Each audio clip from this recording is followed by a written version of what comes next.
Size. No nationalist imagination, Jakaramano, Jakarina Take, 15% lady Muslim community member of the knowing a second of the Yaudeba Parliament. There is not a single Muslim MP BJP. I wonder the vote to the Marila Naga Wangango to take on the haibirke. No, I know conviction later can the Nanga the one. And Dokaloid and I go vote at them, I wonder to cooking the pillow as late. So is it no idea when you hang a deposit. No, in the ground reality, to I haibirke, to either the Sarkana joint monitoring group that Halago and Yaw in a big menuda. I don't follow Toribra. Renew Tawdini say Kudingi. February Tankumapan 2024, the King Asiki Manipur Miamsina, some of them knows whole lady, but shoes a lady related, race a quick hungry was it. Party I Tabra, Karito Nature, Munna Kalokanda, privilege some levy MP. Question hungry. I know say it's our question and a quick parliament supplementary Zangavina. Question am I in a race away? Hana then was a hungry at the Handaxi, Yam Nangapun Sige to the parliament, so I'm not doing a talk about incident to Evans. Others so like Tiba, like Pavagadra, I just some Navagiwani. It's our question that when a belloted and Hana, lottery with the MP Kundi, Maming Tolakan, was like Kandapuk Kunji, Hanado Mige. I give me Jeta, Ruxu with the Yaure. I say, Harawe, I office staff in the ice, see the Yaure, a chapter question the Tolakadorena. Aduga Kaidogeda, business skills question Tadox and Karin Mamang Tadore Hangadonza. Amana MP Mamika when Hangado question Yauro Evoco, Belloting however. Bellota in Yaure, Aduga Aina Tazen give a question Jigi, Hangado Moikunji, question Jamuana list Tolakadavaneva. List Tolakanda Agi means a Lotoki by one. Masako Manipu newspapers in the Sulu Pogdom, the Ibra come the national media the report out there. Because I raise this. MP Magi Hak Mutlinis. Belotsu Tauraka Kaidobagi questions the Yauraki noise. Home Minister na direct khngdaba question. Aina shuka tang hangadi. Sensitive way na khalak oidra parliament ki system je BJP na paibedagi process manung da to manipulate am tawbra kami na ngangneba asi tawra moina ko ji pokse na taza zai matung ina de adu bu precaution lawa ya ba lawraga aina question hangeba ain pathok sar ke question direct manipur da hangadi tawra roina sampat na maitai londa hajara ke hana North East India da lengaka Sahi Tongarga, Kuya Check Pinaraga, agreement labor armed groups Kaya Kayaga Lay. State wise detail and Piro. Aduga, renew Togiba later Gadi, Adu Karamganda Kamai Togi Karma group Togi, no question and is in a race over them.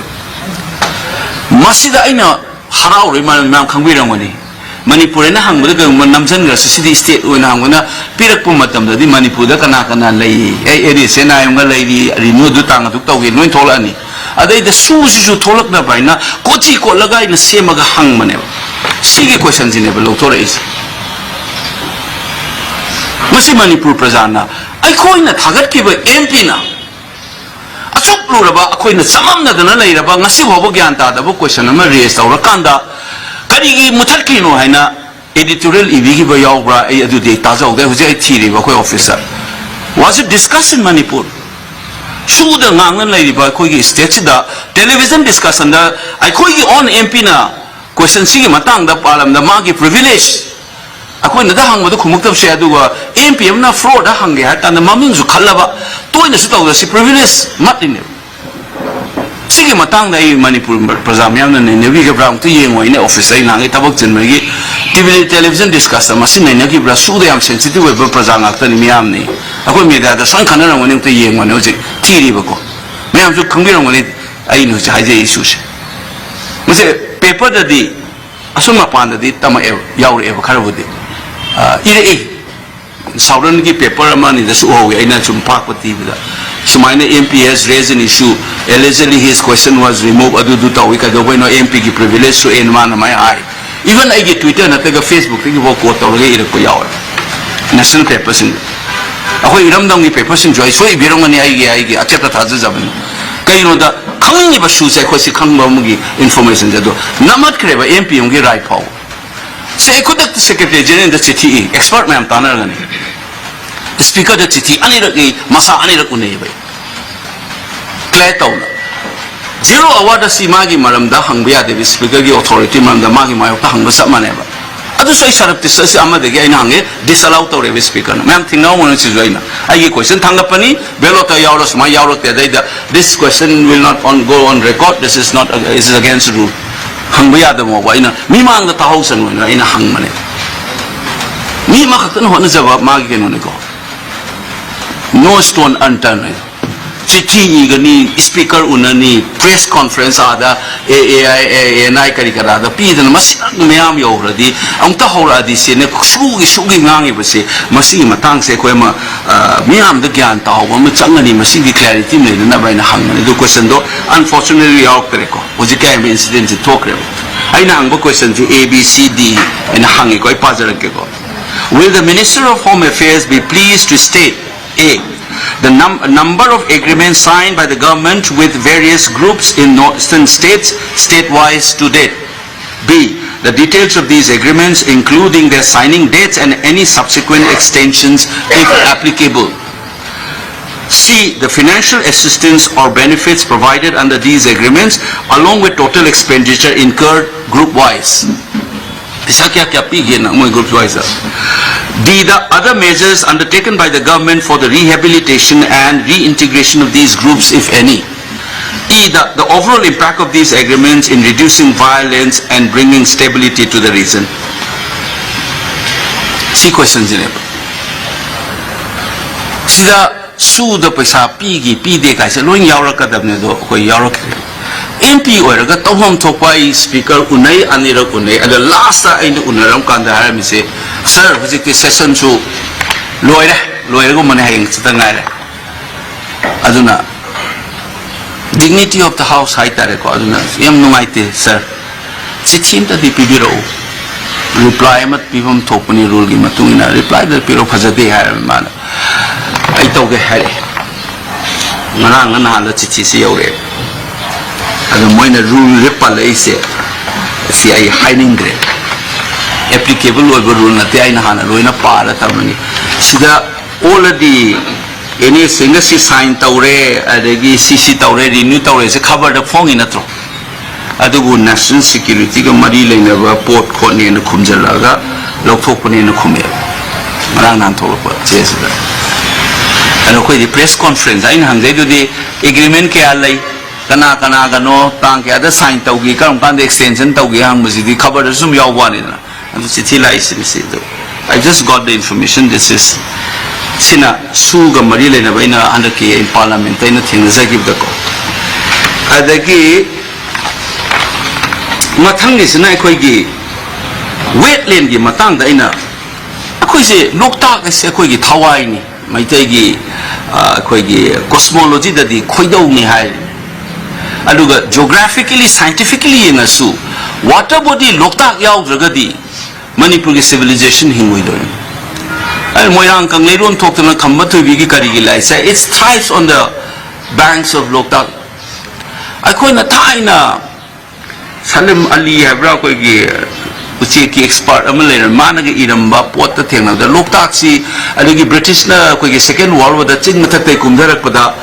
inga na mingjen dauna diamond dauna uiga ni iramba adagi mrs grimuna ga changa kana ma ga note masam cha yaur muse langa ga mingjen dauna mayai da uiga ina drama pak pachaw gi se sum handar se 1980 dai boda phasana subsan dram ne lokta ki size sum pixel lak asi manipur ko ba civilization amagi dying process ne se koi ai di hygiene ba ai nyam toin I get tiny pass. I get Facebook. The source of local capital is an elixir of a collective life. Ako yung Amrita niya. Loktak mangsal lak pa, pixel lak pa isa. Ako yung civilization, yung sinamday yung sign naman niyo. Adagi lamphel part, adagi yaidal part, na water bodies mayam malay ramba. Si kangsal lak tanu jiti lambi si su kotho aga tha. Daw to da ko yung matak sumsum thanga sumsumwang ka ki sumsumwang ki daw da flood thoksilakpa water body se phasana tawnaba population growth lerga su systematic planning toraga water body reservoir mayam se thamaga di ising isau su thoi doba waisen marine gi haktak tagi ni uji airport pok to mini.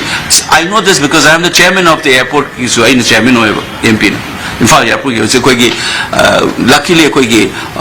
local macha director koi tangkul macha ne is very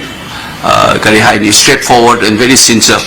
hardworking, visionary official ni haibirke. Ma yao ya daga topa local officer ka sulai na. Moi ada aiga koi meeting tawe so beautification ga in maneva. Atopa ya po sin ngai gumse. Asi husing lai sida su nangi greenery ki component hangalan si cleanliness ai sa de so ai price pi ke koke tauraga. So we all gear up now. So in fact ya po si husing lai sida amma ji sa loisan de le sko. Fazan jenu je plant ka dikhar ka thabo haure. Marakta waterfall ga hap same jenu ko myam plant tong minari. Asi ya po si thumme ba. Waisin marine gi fungat pagi. And I ki drainage system ki karigi je kada I don't know so water body say is a very serious problem. Contamination turen je usi ising luruk ta khoi uruk pa turen Imphal turel Iril turel Thobal turen gi ising je laingoi ko khoi maseng akta ni ko sa do sigi system yaw da water body si kanana bo hona bada ek piro adigi kaino sigi matang da ina question ama mo hang bane ba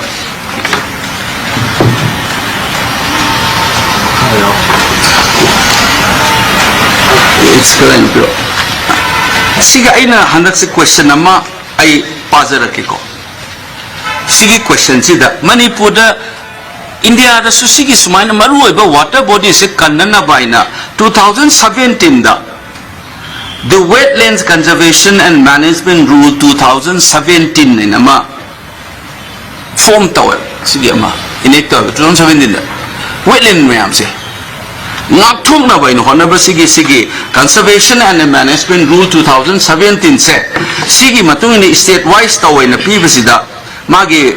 state khuding maki wetland authorities state wetland authorities umju semadam ni kaina rules yauri stringent ba in the name of tourism in the name of commerce and economic development gi namada adugi maming da mangan gi dana baina semak par rule achauba mane be India gi oina akoi Manipur gi praja sing ja akoi gi hana khasi aware oi si matang da ko Manipur da lokta kan gadabani lamfer pat kan gadamni jaw sai han mai na sigi reject na kan hangi se are they declared or notified as wetland under the Wetlands Conservation Management Rule 2017 Hairiba Wetland Conservation Management Rule 2017 ni makada lokta lamfel na natan Manipur da leiba water body khona kangadabani hairiba isingi pat leiba mayam se wetland oina lautho obra notify tobra ina hangbasida official document da ONL website da thagalakanda sona kana uthikana na yawlam da bi karigino chanai naraga toba ma yaw leram basida handak te na parliament luckily question ama hang ni basi matang da sisu amu Manipur ga hangadi namjan gidra ina all India level the wetland chigi rule makha pa ko state wise speed ocean ina wetland declare to mayams Manipur da laiti amta torum now it is on record on the floor of the house Nasi ko na lokta kan gadabani lamfen kan gadabani yare pat kan gadabani pat kan gadabani hide na lady ba put mayam sa the Wetland Conservation and Management Rule 2017 ne makha da notify to devamta so they can be exploited commercially they can be done in the name of tourism and development and savana san la sukai robes Magi India gi expert mayam na globally yanarba expert mayam na khanaraga madudagi knowledge yawaga Bharat ko sarkar sina government of India ai bachina adu su ngasi gi paliba BJP sarkar gi makada ne moina laurai ba exe masigi makada Manipur da akoina nungsi jari ba loktak na taga mayam se wetland law thok pra ina notify to re toram de adu ya khoi gi intention je karino kangani haraga Kari the kal never taurino have say, I quite do it. Naki kumay harauga as adu sare, high toga, young luck for the atopa document in a custom season with that. Loktaki parts in a sign of pixelize. British no remember, there is some pixelize. Official document the Huziksi Sendra swai ki si loktak ki sarung te aiga lai ni kai saba yana na ba picture lai ji du hujujik lai ba loktak si da mafam kharo ji mayam TV overseas hosi so high court hearing am lai ba gum tawri ba ina TV da high court na kaim saya ro en thingjen ma le ba sigi pose manipur ge larik lai shu hairaba mare pa kun siba pik thadaba lai pa iramdam gi culture da sabona raba loktak pat lampel pat yaidal pat ki kombi dei gana saiba maitai gi iseli ba ai khoina kaya ma uk thijan na ai khoina masigi conservation je tawrage huju huju loktak si definition da koi gi sarkar na thagalak pache court ta tharak ko pada karam karam sar phawa ba loktak ki sarun te haigal agi ai bese manipur ge miam amuk tang season view pressmen singi chinau ge mai kai dai masim ta tam charam ge wetland conservation makha da tau devsin di parliament ge yam seng na to le ko mathang da aina thamjaning ba sisina aina nonga khoi nyam di khangbadi nate adubu mayam na to badagi sum ta khangninge ba ko parliament is like a big seminar hall at one level seminar hall chomni akhang ai he mayam na ngang si tar kan da khoi na to bune ada work ball gi okay no simagi okay ke bills amendment tawrak pi matang de be sai su kya khangde ado akoi tai ada phazan tai khangi party gi discussion tawi adegi ai gi su sum satra mo jerak pi social science ki student ina phaktok tana khotna thi ada hana taw isina karino misuse tawna masi je kamai tawi hana problem le ado wakit ki lady ba problem se solve tawge na moina sarkar na semdorak pani hai adu mogi motive se adura semdoke di moina tawri se tawgada tawroi da na naina kanda moida muslim da target to ba mamba specific oina target to ba mamba character khara ui adu naina floor da su akoi gi miyam na sudum tabi ro aina anek suraina floor of the house size Noigi nationalist imagination je karam no je karina take da 15% nei riba muslim community ki member am ta noi ngasi ka noi yaw deba parliament noigi there is not a single muslim MP BJP 15% nei riba na national na inclusive way ga di yaw de ai sai hana thamgra bane sigi wapam je thamaga aina handaki work se ngang de to sai de sumam ngang nei hai adu di mapung sibagi mai magi koi furup ki khanja bai pakhatna aibu nungsi bebagi hairak poirong mani ozabi moje work ki man ta sunga ngangak te khaina hai ado bo kangbu na vote ki adu thada gi bini koi na do aina akona ai wonda di vote ki ga mari le na ga wangang oi du te ngonde haibirke no aina conviction le rakan na ngang da bani ai vote thadar oi na ina ngang da na te laina chanbidana miyam na nuksidana hojik punsida tang example am set taronge MP ma je kamai tawngani man kari ngangangani kari work tawge set taronge aduga political culture je hana da ki ko movement am tawjare PCR mena tapna hongdok ko yana ba singena lakpane adu ainu jingang je vote ka mari leina de ai gi conviction ne sigi mamang da jai floor of the house da muslim amata yawda ba nogi national imagination je kari no ina ngangram ne anira on the floor of the house ana work is so akoi ni am khangda min tai thizal la kanda akoi di hena khangma sing ngang re parliament da khana ba de yawi adegi ai ngun de hena khangba MP mayam da tana kholan taw isana supai ai gi research assistant mayam ga sida is the handaki work problems moi intention je reformation na te targeted oiba muslim gi property sing ji loksan na bo na ba moi si target aduna thaina khoi gi German gi nasi matamda first they came for the Jew. I didn't speak up because I was not a Jew. Then they came for the communists. Since I was not a communist, I didn't speak up in a ngangom later. Ultimately, they came for me, and there was no one to speak up for me. Ekoi party na uba ina su khanjabada. Ngasi di Muslim the target tormbaya it will be next Christian or be atopa religious kumda tawra loi haiba ngamde. Magi indication ya adugi pot amo ine ui. Adigi controversial oi bada migi Muslim body da hanak Supreme Court so hangale da Hindu gi temple sema da noi Muslim yawn bi adori brai. Suma magi weakness me amle aduna work bill suma saigi moigi minority or bangasi Muslim sing sida. Reform to the problem the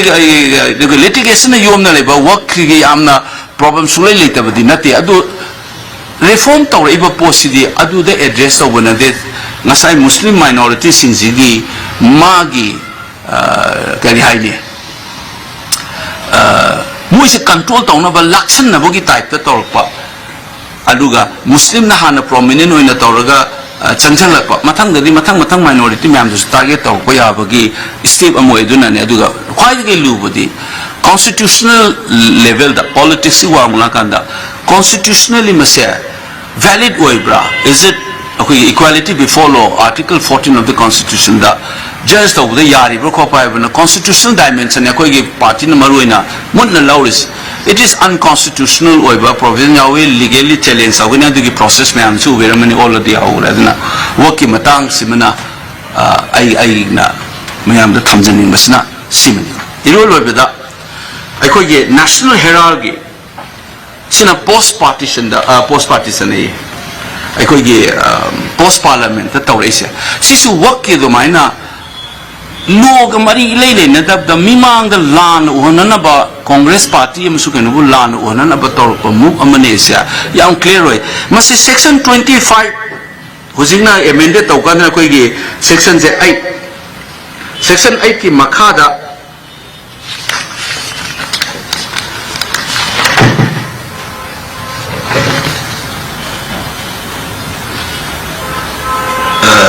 masi anuba act na masi section 8 mala ina uda mala kada do not say section 8 amended 2013 da tawgi base 56 ki do na section 25 non profit oina register tawri ba body madu profit accumulate away hangam chala ine dividend people the shareholders in the dividend people yada ba pot ne ba I shareholding company do na profit la aga ingonde yenga do ya bo company na te section 25 ai hojike ai tik makha hojike na adu makha da shareholder koi ge Sonia ji ga Rahul ji hoise oye ko adu moina profit ala hajel ini profit tan ba ya da bo company makha section 25 ki company sa do koi ge India ge renowned ukil koi party ki sana yaw mani senior ni couple civil na ngang ram ne no na praja da minam is karigino na kadai de profit no wena dividend piwa ya da company ne do na kamai no na wealth amass of sale haire ino na shareholder ki profit ye na ba ya da company am do da bu paisa ta le haije le ine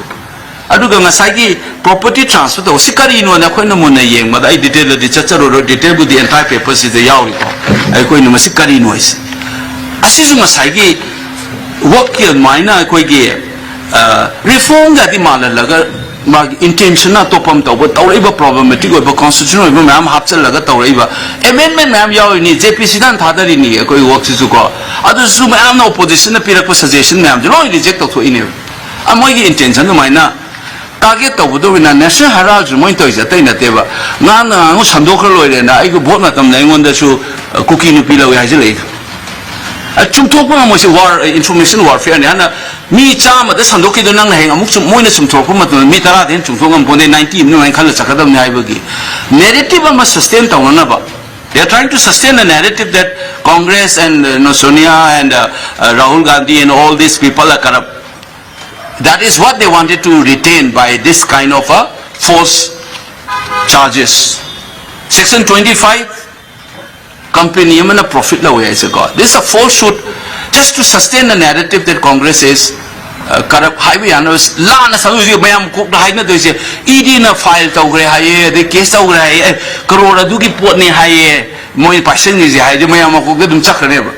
kari no man nga ibo profit tu kari profit no profit tu pibe adu company du section 25 company no kai de profit no ai na high bugi wa si miam da khaloi ba ai charge already ke no nusit leng na kari ba ko ye nusit sitna una leng ba ya ro is kai nom de le rong ngani da kai na sigi suspicion tawraga implicate tawraga constantly tawne sijo amarom da diamu national herald ji freedom movement ge pakholo oina ba phong iba neru na phong iba journal ne adu hoji commercialization mayam ju media sin au khangbi de na ko se ko ge times of india na ga tawrakhi ba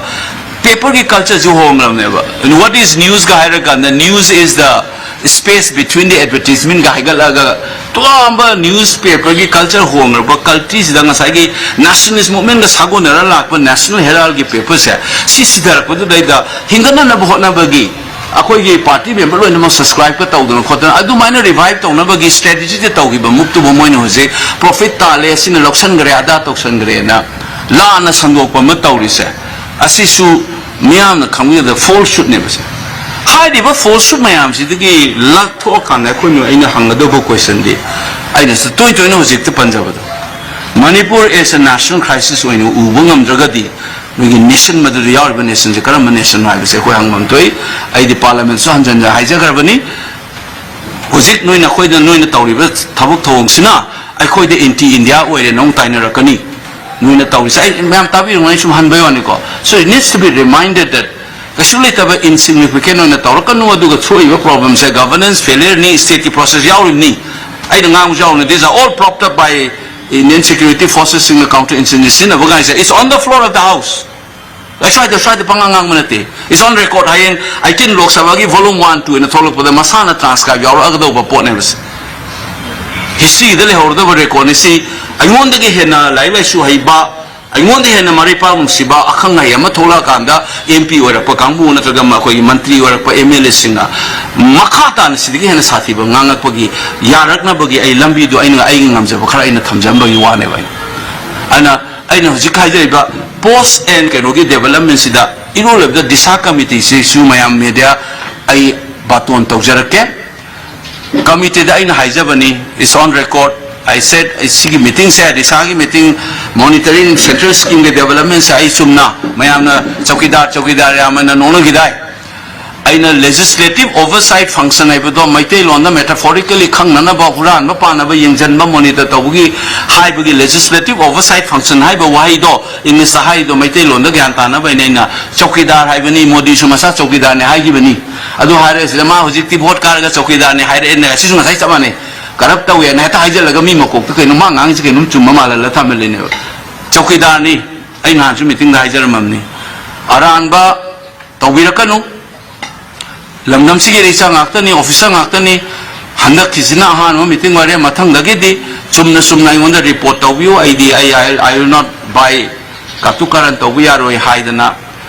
khud tersiap payarga, ay hamnya, ising samme hai. Official portal dadi mi mami matha imu manung loin yaw ising jado ay nataja badadi ising je samde hai na tawbane district ma example man health ki monitor tawre haire mayam khangbi bra koi district ke am nungai ge ngova all the 3 district government ke hospitals inja work fazana function tawdaba ai ko ultrasound machine amamang khaktang lei je mayam khangbi bra ba Infal East district Infal West District community health center primary health center lady ba mayam se loina ma punjala kan mayam ngak praba Infal ko ba sahar ji de lady ba Infal East amsung Infal West phajana function taw da ba ultrasound amamong ka tang lei ba loina ma private chalan lei ba I raise this issue in DC Tawum si ekoi Manipur masang akani. Central na thada rei ba scheme mayam se. Niyom chumna tawboda ekoi life se transform tawdo ni. Sidai jami listing kuntare sumaina monitoring tawgre health isi tawrai kanda equipment bok fazana later ka kadai da tawrei ba pono. Angak pun lai ba ngai kois. Adu chi tawum si ising do hojikte ekoi Infal West adi aina khunung amada aina direct mana tawde har tu aina aigi staff da aigi office staff da portal do hangdo aduga aikoi sida member ma yawo ma in khangmam lei moigi khunong do hangdo yengwana yang ma ai bak thiri ni adu phami mi dugi imung yawam de ni maming yawa lista ari man eside khoi maning ne ni sida khoi mang ne toti leite da dai daina official da siam ta tawbio ai sida ai disidi yaro ai mona di taro kan ai di chumnagi ritual long na dei di meeting si tawbunga moi do public sing so aware wa bam chang sidi har sem ba hore hai ojik toti taw do no khotna am taw hai adu maina akoina result duna sina disagi meeting ni akoida lairiba function cha mase ai khaktana monitor MP na tawgada wana tesidi everybody my officials in laini vigilance department laini media laini koi mam pulap tawmina ma changi